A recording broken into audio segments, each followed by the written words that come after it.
let's see. Moses says, Reverend Ed, what's your opinion on what's going on with TYT? Would you agree we should be careful how we criticize others? Let's talk about that. So to answer your question, yes, we should be very careful in how we criticize others. As for my opinion about what's going on with TYT, I really don't know what's going on with TYT. I don't know what's going on in particular with Cenk and Anna. I have no idea. Maybe they're having a little identity crisis. Maybe they're tired of always trying to beat up the other side. I don't know. And in all honesty, I don't follow them that much. I don't spend a lot of my time watching those two. I probably watch Damage Report. I do watch Damage Report more than them. And I watch JR, the watch list. I watch him more than any of them. But I don't watch Cenk and Anna enough to say, oh, they're obviously doing this and this and this. With that being said, I have something to say about this. So this is Cenk Uygur, and he was at Turning Point a few days back with Charlie Kirk. Now, these two guys for years have been at each other and condemned each other and pointed their fingers at one another and called each other names and all the other stuff that, Charlie Kirk, definitely right-wing, far right-wing, so far right that I'm not sure I could see him if he was out there. Cenk was considers himself to be a progressive leader. He considers himself to be a progressive leader. But he was at Turning Point, and he's taken a ton of heat for being a Turning Point. He has taken a ton of heat from progressives, from progressive influencers and progressive podcasts for being there. Traitorous and all this other stuff that they're throwing at him. That he's about to switch. He's about to go to the other side. He's a grifter. Now, I don't have an opinion about what he's up to because I don't know what he's up to. But I have watched a bunch of the things that he has said in response to how people have criticized him for being at Turning Point USA and sitting there with Charlie Kirk and speaking the way he spoke to the crowd. Now, what he says is,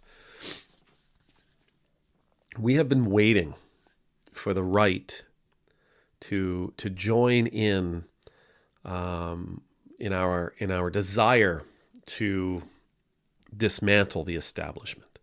We've waited for this day. And he says, this is common ground. And, at Turning Point, he says something, what do y'all think about Mitch McConnell? And everybody boos. And what do you think about the Cheneys, Liz Cheney and her dad? Oh, everybody boos. And he says, see, we feel the same way about this stuff. And in those interviews that he's given sort of defending himself, he said, this is about finding common ground. This is all about finding common ground. You see, we got a place that we can start from. He talks about, well, I'm there because I'm trying to win some folks back. I'm trying to win those people back who, they voted for Obama and now they're voting for Trump. How do we get them back into this side? How do we speak to them in a way that can convince them to leave the MAGA movement, right? These people have gone over, but they're not all bad. They're not all, horrible. You can't say that 70 million people are all evil, and he's not wrong there. He's obviously not wrong there. But there's still so many people who are upset by him going over. And again, personally, too soon. Way too soon. It was like Morning Joe Scarborough, right? Him and his wife, his broadcast partner. Like 8 minutes after Trump won, they went to Florida and had a morning with Trump. When they came back, they got eaten alive. They got beat up real good because they went and Scarborough went on a tirade like one of his shows, I can't believe this is why we did it and this is what we do. And we went to size up the man. Well, that falls short, right? That mentality, that explanation, that excuse falls short because you've been calling this guy a fascist for 8 years. You shouldn't call somebody a fascist unless you've already sized them up. But all I'm getting at is I think probably Cenk going down there, it was way too soon, right? Doing these interviews, taking some of these stances, it's way too soon. But I do want to talk about how do we speak with the other side? How do we speak with those that we would see as adversaries, excuse me? Because if what he's saying is the truth, that he's just trying to reaching out into that segment of the population. He's trying to reach out to say, hey, listen, we've got some common ground. Come on over to our side. And again, for him, it would be that how all of us despise the establishment. We want to see the establishment come crashing down. So how is it that we're supposed to reach out to that other side?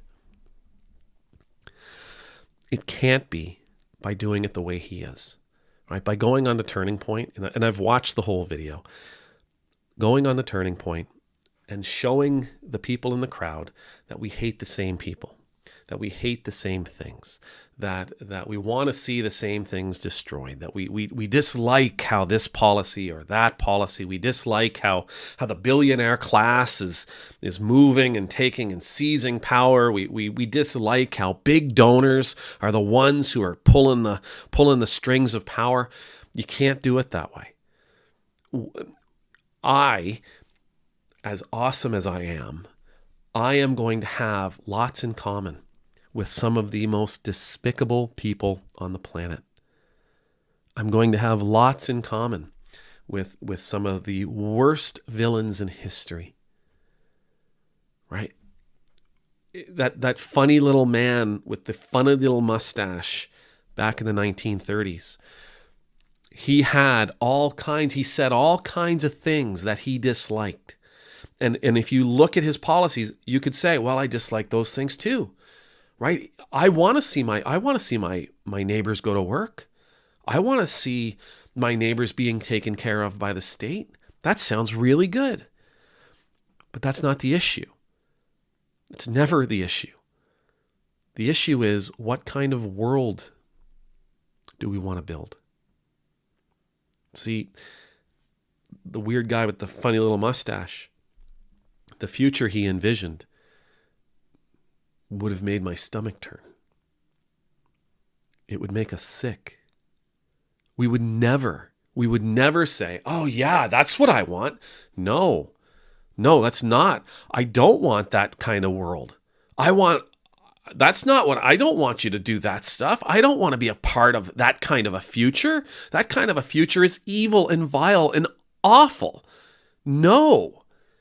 So despite the fact that we have something in common in that we both hate a certain thing, or we both dislike a certain thing, or we both believe a certain thing should change, what really actually matters, I think, is how we envision replacing it. What is the future we imagine? What is the future we're working towards? So yeah, sure, I can say, well, but don't you see how they dislike Mitch McConnell? And I dislike Mitch McConnell. Don't you see how they dislike the Cheneys? I dislike the Cheneys. Sure, great. But that's not something to build an alliance on. You build an alliance on a common vision of the future. You build an alliance on the dream of the world you want to create. Now, I know somebody might say, well, yes, but was it Sun Tzu said, the enemy of my enemy is my friend? Yeah. But that didn't mean bring them over and have supper with them. That didn't mean, take long walks in the sunlight at sunset holding hands with them. It meant if that person's attacking your enemy, let them. Don't get in the way. Don't try to stop them. Let them fight your enemy because it weakens your enemy. It wasn't about, oh, offer a marriage proposal. It wasn't about, oh, they must be your best friends. No, it was about they're doing something that you need. So treat them, see them as an ally in that they're doing something you need them to do for yourself, but it doesn't mean trust them. It doesn't mean get in bed with them. So yeah, okay, so we all dislike the same people. We all dislike the same issues. We all dislike the same policies. Great. I'm going to let you tear those things down. But we have a different understanding of the future we want to build. Common ground. True common ground. True common ground that we can use to build on is found in the future. It's found in our dreams. It's not found in our hatred. It's not found in the things that we dislike. It's not found in that sort of thing. So you have those moments, and I think it's important. I think it is important for progressives to, if they get invited to something like Turning Point USA, go. Absolutely. Go. And speak about your vision. Speak about your dream. Speak about the country you hope to create. I think it's important for progressives to go to the Republican National Convention. I think it's important for progressives to go and speak at conservative or Republican rallies. I think it's important for progressives, heaven forbid, if they were ever invited to speak at a Trump rally, go. But don't coddle by, hey, don't you see how we all hate the same people? No. Speak about your dream. Speak about the country you want to create. Speak about the country you dream of. Speak about the country you're working towards. Speak about, like, when it comes to Jesus, I've been really thinking about this a lot, so I apologize for the rant. I've been thinking about Jesus, right? Oh, well, Jesus sat down and ate with tax collectors and sinners. So Jesus he sat down with the people that the establishment didn't like, and that was okay. True, he did. Okay.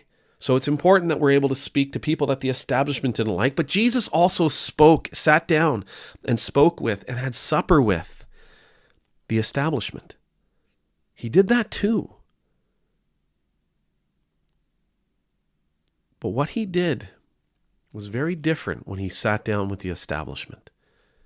Because what he did in that moment was he told the establishment, he taught the establishment about the future that God wanted him to usher in. And the future that he told them God wanted him to usher in. The future that Jesus said was about to come to fruition. The future that Jesus was promising the tax collectors and the sinners. Those people that the establishment had no desire to be around. Those people that the establishment wanted nothing to do with. What the future that Jesus spoke about was something that the establishment couldn't deal with. It was something that the establishment hated Jesus for. Jesus spoke truth to them. So, again, going into these situations, and I believe we should, I believe progressives have a responsibility to go and speak in these sorts of situations. It's important for us to be willing to share a future that we dream of, a future that we believe we should be building for, a future that we believe that we should be creating together. Even though everybody at Turning Point USA would despise us for sharing. Even though our vision and our dreams would be something that everybody, including people like Charlie Kirk, would declare immediately as socialist evil, as toxic liberalism, as leftist nonsense. That's what we have to be sharing. Common ground, finding common ground on things we hate, Doesn't mean anything. All it does is it does kind of normalize what all of those people are already thinking. Oh, right. Good. So I'm on the right path by hating these people. It's not about that. It's about the future. It's always about the future. I can't do anything about it. And I'm not here to pile on Cenk or Anna or anybody else at TYT. It's not what this is about.